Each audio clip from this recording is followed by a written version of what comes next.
Welcome back to Sacramento Smooth Jazz. And as you know, we showcase the best in contemporary and smooth jazz music. And today, we have a pleasure. I have the absolute pleasure of introducing to you Lao Tizer, gifted pianist hailing from Boulder, Colorado.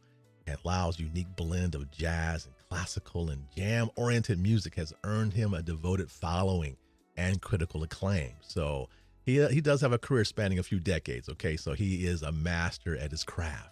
And I am absolutely thrilled to have him. But I want to tell you real quick now, his love for music began at a very young age. And by his teenage years, he was already producing his own albums. In 1997, he had to make the move to LA, where he's residing right now in Los Angeles. And he definitely has pursued his dream of becoming a professional musician. And he's doing a wonderful thing. He actually reached the top 50 in Billboard Contemporary Jazz Artists as well. And he also received the National Smooth Jazz Award for Best New Artist when he came on the scene. So I'm thrilled to bring to you Lao Tizer. Lao, how are you today? Welcome to Sacramento Smooth Jazz. Thank you for the warm welcome, Michael, and good to be with you.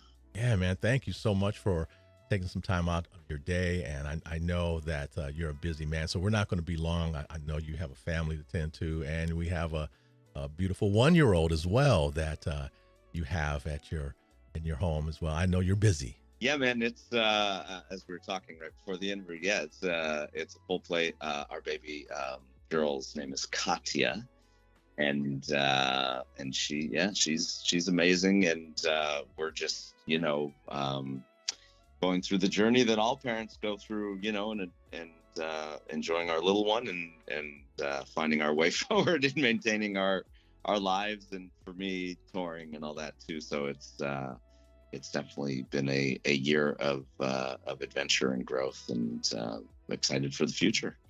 By the way, she's quite a musical little girl too. I do have to say, like she like when music comes on, she starts she has a little shoulder shimmy she does, and she likes to dance. She's almost walking, so I think she loves to bang on the piano too, actually. So if I put her on my lap, she'll start assaulting it. So now I wonder where she gets that from. I can't imagine.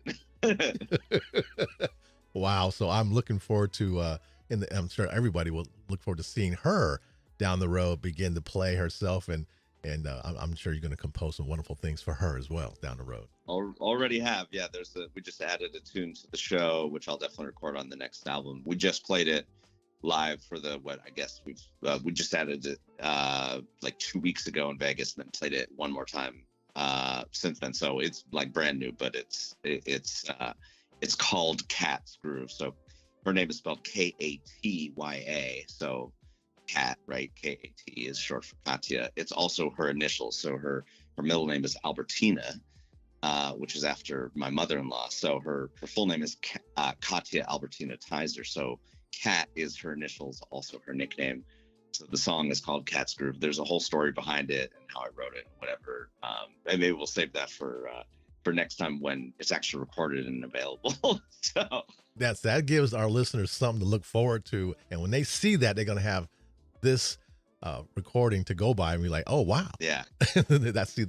Now, you've had some great success with your previous albums. So I want to focus on your latest, Songs from the Swing House. Yes. Now, as I was listening to it, I was just blown away. And of course, seeing you perform live is just breathtaking. And I'm not just saying it, it's absolutely amazing.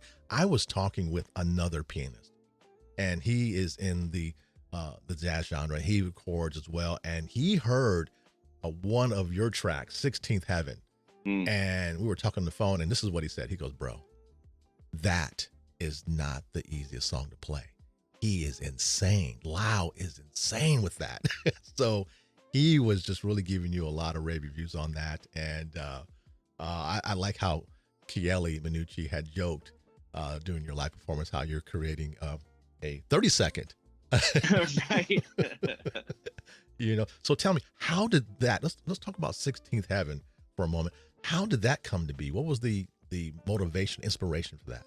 Yeah, it's interesting for me throughout my life composing, and I started composing at a very early age, actually, before I ever took formal piano lessons. I started lessons actually just before I turned 9, but my parents got a piano for my sister when I was 5, and I was kind of the one who just took natural interest in it and used to just kind of basically make stuff up, even though I didn't know what I was doing. So I always had a natural proclivity for like improvisation and creating stuff, and that was always kind of my best gift, I think, in music, and hopefully still it still Right. is. So most of my songs just kind of come from a moment of inspiration, and rarely have they been written with a specific inspiration in mind. Only a few over my career was like specifically written, like I referenced Cat's Groove, right? Obviously that's for my daughter, and the way it came about was me just singing to her to keep her entertained while we are getting ready to go to a wedding, right? So Mm-hmm. so it's like that had a specific thing, but in most cases, no. I remember when I came up with the main idea, like the main hook for 16th Heaven, actually. So I was living not far from the beach in West LA, and this is a while ago. And my landlord at the time, he's an Italian guy who I ironically just bumped into at a guy. I hadn't seen him in years. I just bumped into him at a gig on Tuesday night. I was playing with Michelle Coltrane, and I walk into the other room at the restaurant, and I was like, dude, what are you doing here? So anyway, he was out of town, and his friends had a party at his place, and I remember I just got this idea for a song, and I was like trying to write it and record it and just like get the main hook. And they were outside making a bunch of noise. I remember I actually had to duck outside and be like, can you guys keep it down for a second? Like, I live in here and I'm trying to practice Right. piano. So I got the original idea for it probably like a year or so before I wrote the rest of the song. So I remember I always had the hook in my head, and it was a good hook. But it wasn't until we were like really getting down to setting the schedule for recording songs from the Swing House that I sat down and finished it and wrote the rest of it. And there's a bunch of influences in that particular song. There's a bunch of metric modulation, and your friend or the other keyboardist you mentioned is right. It's not the easiest tune to play. It's pretty. It's got a lot of unison lines and a bunch of metric changes, and it's very precise. But when it's played correctly, it's a real barn burner, and has been a staple in the live show since, both when it's with my band and also when you saw us play it, of course, was with Special Effects All Stars a couple weeks ago at Yoshi's, and we always do it in that show as well. So it's got a strong influence. For a long time, I worked with a drummer from Cuba, a great drummer named Raul Pineda, and kind of learned more about like the deep Afro-Cuban rhythms and stuff from him. So part of that influence is definitely in there, like consciously, kind of the groove and rhythmic pattern I came up with for the other sections of the songs is definitely based in that. So that's a pretty long explanation, but it gives you a little more background. If you're just tuning in, I am speaking with keyboardist and just world-renowned, gifted musical artist, Lao Tizer. This is absolutely privileged for us to have him today, and he's just explained to us, what's going on with him. And he is an amazing composer, arranger, producer. He just does an amazing thing. In fact, we're talking about his current CD right now, Songs from the Swing House. And if you haven't heard it, I'm going to encourage you to get it and check it out. In fact, one of my favorites, in addition to the 16th Heaven that we just talked about, is Metropolis. My goodness. Let's have a little conversation about that. Where'd that come from? Yeah, thank you. That was the last tune that I finished. It was actually 16th Heaven and Metropolis were the last two that I finished right before we were literally like starting arrangement rehearsals and stuff for the album. I was finishing it up.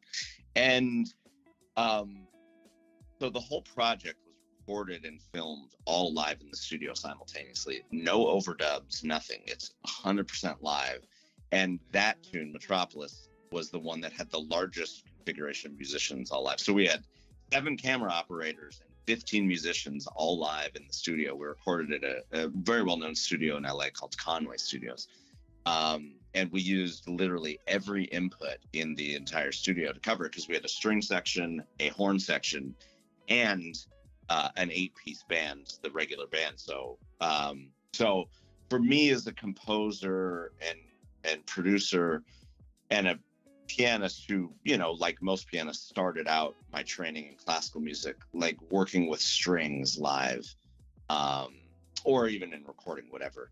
is really one of the kind of pinnacles of it. So that tune, it's kind of like a suite. It's got a, like, it starts out, it's quite funky, and it's got this horn section thing, and then it's got this middle section with the strings, which is much more, I don't even know how exactly you would describe it, as kind of thematic. So so recording that one live probably is the single proudest moment for me in my career. Like, it was definitely true elation to see it, like the vision that I had for it. And, you know, I'd just done the string arrangement and just done the horn section arrangement, you know, a month before the recording sessions, and see it all come to life and have the band play it so good. I mean, we knocked out the tune in, I think, 3 takes. So it kind of was on that realm. It was kind of effortless. And then it was also the first video we released from the project, and is still out in front of all the others in views by quite a lot. So I don't know if that reflects the tune or just that it was the first one released, but it's definitely, you know, it's gotten, thankfully, a lot of love, you know, on both YouTube and on Facebook and whatever. And just as a recorded piece, it was, I was just really proud to see it come together, and it fits a lot of things that I wanted to accomplish kind of with the project at that time. So it's an amazing project, no doubt about it. And, you know, I know you get, you know, absolutely, you know, you're thrilled about working with various artists. Are you at liberty to maybe indicate who you're working with right now? Any projects you're working on right now that you're able to talk about? I know you might not be able to. Absolutely. So the 2 bands that I play with, of course, live the most, obviously I lead my own group and we tour a lot. And then I play with Special Effects and Special Effects All-Stars a lot. And then I also do stuff with other artists too, but those are, you know, make up the lion's share of what I do. So Special Effects, it's their 40th anniversary. They released an album just a few months ago, and I'm on numerous tracks on that, on both piano and Rhodes and B3. But my group, we will be doing a new project this year for sure. And there's been some changes, slight changes in the band lineup of late. I've kind of exploring having some new vocalists involved as well. So yeah, I mean, I can obviously mention a lot of the names who are involved with the project: Eric Marienthal, Keely Minucci, Karen Briggs, Gene Coy, who's, in my opinion, about as good a drummer as there is out there these days. He's working with everybody. Manyungo Jackson, the really legendary percussionist. He's actually out on the Smooth Jazz Cruise right now. Nice. We've also welcomed a great young saxophonist here in LA. Danny Janklow is doing some shows with us, so I definitely will ask Danny to be on some of the record. And Anthony Crawford is one of the bassists. The other bassist, actually, who we go back a long ways, is a great Senegalese bassist and producer who now lives in DC, and he's done all kinds of amazing stuff. He's also one of the nicest people you ever meet, but his name is Sheikh Ndoye.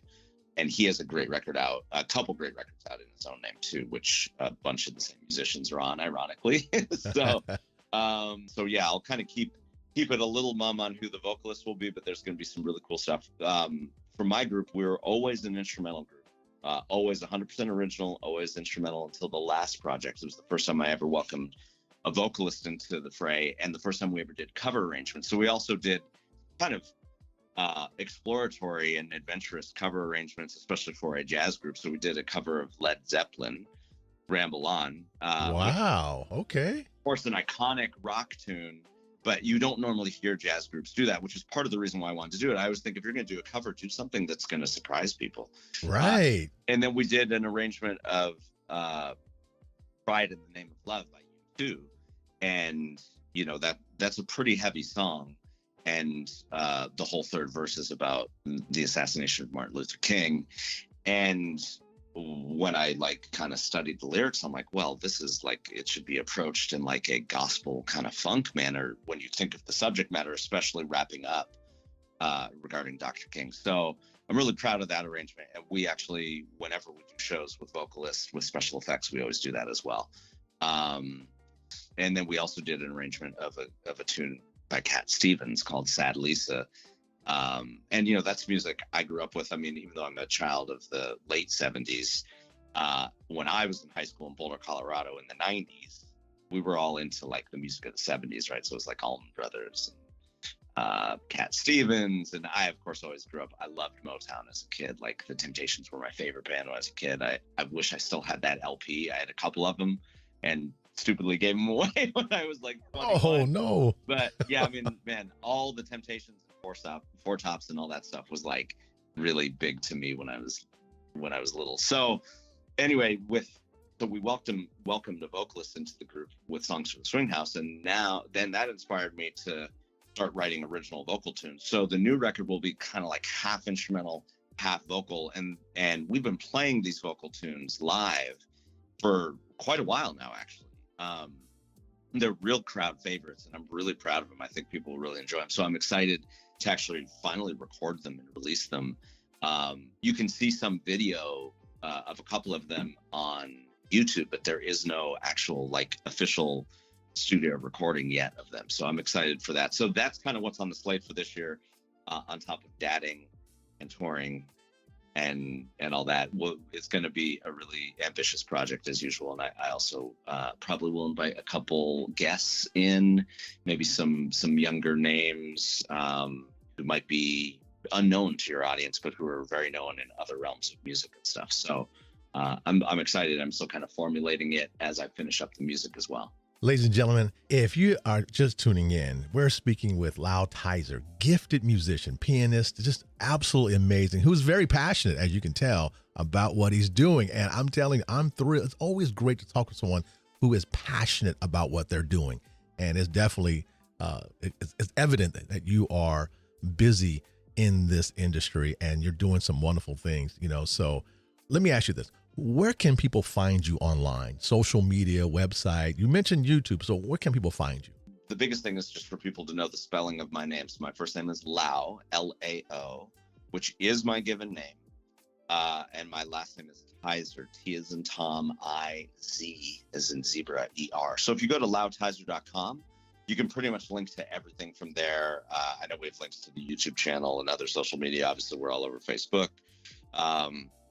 And all that as well. And of course, the albums are all available on all the streaming platforms. And for those who still buy physical units, which by the way is what everybody should do if you really want to support artists. Right, exactly. Units, you can get them on it on Amazon and all the usual suspects. So that's the easiest way to find me. And a lot of people have asked me over the years about my name, right? So Lao is Chinese. I am not Chinese, but it is my given name. I'm named after Lao Tizer, the Taoist philosopher, for anybody who's familiar with the Tao Te Ching, way back from like Confucius time, like ancient Chinese philosopher. And so my parents were hippies who met in the Bay Area, back in the 70s. And that's how I ended up with the hippie child name, but it is real and that's how you pronounce it. So as we were talking before the interview, I've of course heard every pronunciation under the sun, and then also many times had people expect me to be Asian or Chinese or whatever, and I'm probably never come across another Lao Tizer. I don't think there's another one in the world. So by the way, my last name Tizer is Russian, so that combination is just a very unusual combination, and it's worked well. No one will confuse me with anybody, just as long as they pronounce it right. Right. It's amazing to hear the stories behind not just the songs, but the name. Right. And your family. It's absolutely phenomenal. I'm glad that our listeners are now knowing more about you, and about your music and how to buy your music, ladies and gentlemen, how to buy the units. And I encourage you to do that. I am thrilled that we had you today. Thank you so much for taking the time out of your schedule. But I have to ask you one last question, because I want to just one guy. This is not music related, but you have a unique first name and last name. What is your favorite food? What is my favorite food? Man, that's a tough one. I don't know that I could name one, but let's say Mexican and Thai definitely are up there. And we do a lot of cooking in this house too. I love to cook, actually. It's I guess probably because it's also creative. So especially during the pandemic, my wife and I, we developed a pretty legit array of recipes that we do.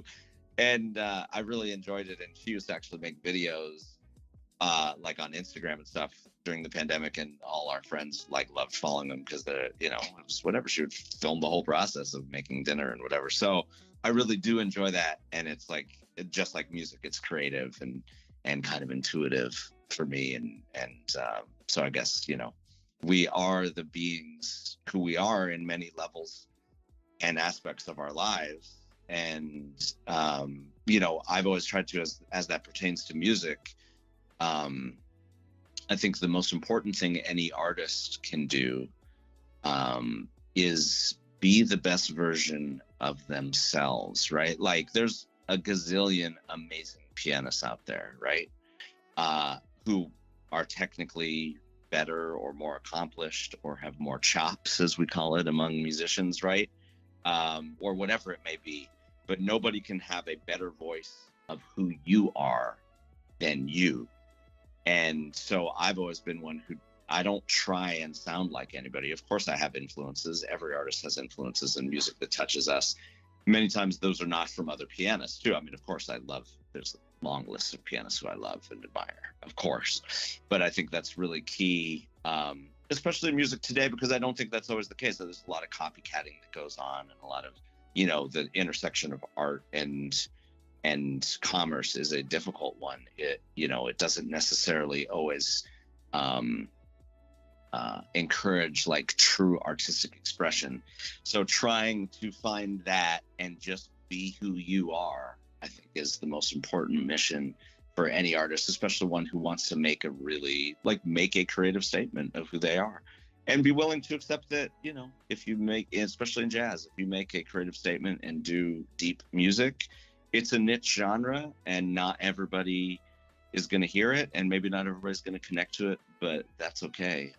I think it's important to be you. And if you believe in what you're doing and have that kind of recipe and combination of ingredients, which to me are like groove, melody, improvisation, right? And harmony. That's like a friend of mine used to call the Holy Trinity, right? Right.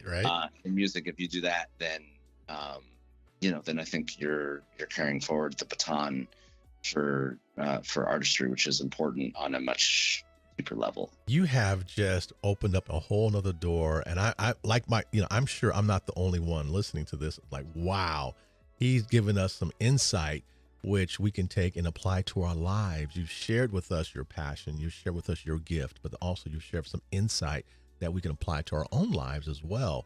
And I want to thank you for that. But you did mention something that I'm gonna, for those who love to cook, you put your wife out there, and you said she makes some videos and they're online. So now our listeners want to know, hey, where can we find Mrs. Tizer online that she's cooking? Because now people want to know.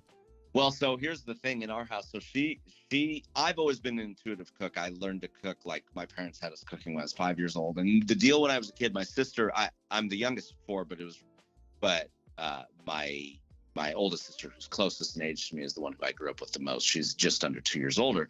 So our deal when we were kids was I liked to cook and would do the dishes, right? So like I learned from a very early age, but I never would look up recipes. I just make stuff up. I kind of just had a good knack for understanding how to like cook and season and whatever. And, you know, of course I screwed up some dishes along the way. Everybody has. So when it came to the pandemic, we had all this time at home. My wife would start looking up recipes, and then I would do the cooking. She would make like the sauces, and I would do the cooking, and then she would like to make these Instagram videos, kind of like documenting the process. So you can find her on Instagram. I think her profile is public, and it's Brittany Travels 86, I think. But probably if you just search for Brittany Tizer, you'll find her. She also is the one who posts the most photos of our daughter, which I love to do too. But I have a fairly large social media following, of which most people I don't know personally. Right. So I do like to try and protect her privacy, and I only post stuff here and there. But like I've had people at shows ask me, when our daughter's been there, whatever, and they start following my wife because she definitely shares more. So if you want to follow Katya's journey, she's the one to go to. Right. Well, that's Brittany, right? So that is Brittany. So Brittany. Brittany. Like the English spelling, I think, as it were. Okay. Yeah. And I'm lucky, man. She's a beautiful woman and a great professional in her own right. She's in the medical field, so we complement each other well that way. Nice. See, we've learned some great things. This has been just truly amazing to have this conversation, to learn about so much about you, some philosophy from you, and also to learn about your wife and your daughter. So I am thrilled. But what I want to do, and if you just tuned in, folks, listen, you're going to have to just catch this on the website or something. But I'm speaking with Lao Tizer, an amazing keyboardist, composer, arranger, producer, and he shares some wonderful things. But what I want to do, Lao, I want to get into, in fact, songs from the swing house. We talked a bit about that. But what I want to do is end with, let the people hear Metropolis. And what I'm going to do, first of all, thank you for joining me today. I really appreciate it. It's been an honor, and thank you for the gift of your time. I'm sure our listeners are just forever grateful for your time as well. Oh, no, you're too kind, man. Thank you for having me. Thank you for giving a platform for us. Yeah, absolutely. So, ladies and gentlemen, without further ado, what I want to do is allow for you to listen to one of the great songs from this CD that you need to go ahead and get. Songs from the Swing House. And we're going to feature right now Metropolis, right here on Sacramento Smooth Jazz. Thanks again, Lyle. Thank you.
Thanks for listening to Sacramento Smooth Jazz. To continue listening to Smooth Jazz 24/7, follow Sac Smooth Jazz on social media and listen by going to sacsmoothjazz.fm.